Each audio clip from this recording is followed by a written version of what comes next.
Good morning friends. तर स्वागत आहे तुमचं माझ्या हर्षूट डायरीज या चॅनलवरती.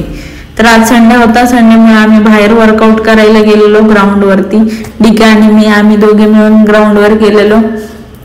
रोज ऑफिसमुळे टाइम नाही भेटत म्हणून आम्ही ठरवलं की संडेला ग्राउंडवर जाऊन वर्कआउट करायचा. तर त्याप्रमाणे आम्ही केलं आज आणि गेलो ग्राउंडवरती. तिकडे गेल्यावर आम्ही आमची बॅग ठेवली आणि रेडी झालेलो. तिकडे मला कावळा दिसला. तिकडे खूप सारे पक्षी असतात. नंतर मी रनिंग स्टार्ट केली. रनिंगमध्ये दम भरत होता प्रॅक्टिस नसल्यामुळे, बट मी तसंच कंटिन्यू केला. नंतर मी दोरउड्या स्टार्ट केल्या. दोरउड्या पण मारल्या. नियर अबाउट 100 दोरउड्या मारल्या असतील.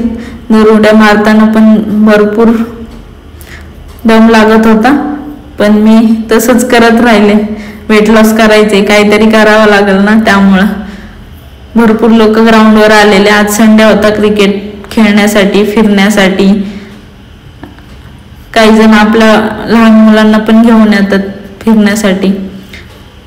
नंतर आम्ही नारळ पाणी पिलं वर्कआउट झाल्यानंतर. मला नारळ पाणी आवडतं खूप प्यायला.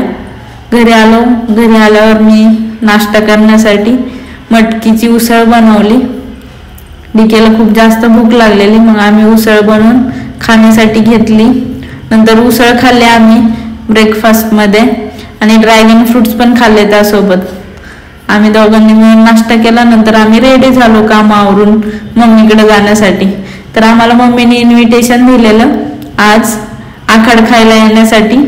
आता आखाड महिना चालू आहे. तुमच्याकडे पण बोलवतात का? मला कमेंट करून नक्की सांगा. मग आम्ही निघालो मम्मीकडं. डीके आणि मी आम्ही 2 व्हीलरवर गेलेलो. कंटिन्युअसली पाऊस येत होता, जात होता. भिजलेलो पण आम्ही गाडीवरती, पण गेलो तसंच मम्मीने बोलवलं म्हणून. मग मम्मीने आमच्यासाठी स्पेशल मेन्यू केलेलं. चिकनची भाजी, फिश, येल्लो सूप, भाकरी, भात. तुम्ही पाहू शकता व्हिडिओमध्ये. खूप मस्ती होती टेस्ट. नंतर आम्ही घरी आलो कारण उद्या सुट्टी नाहीये म्हणून. तर भेटूया आपण नेक्स्ट ब्लॉगमध्ये. तोपर्यंत गुड बाय.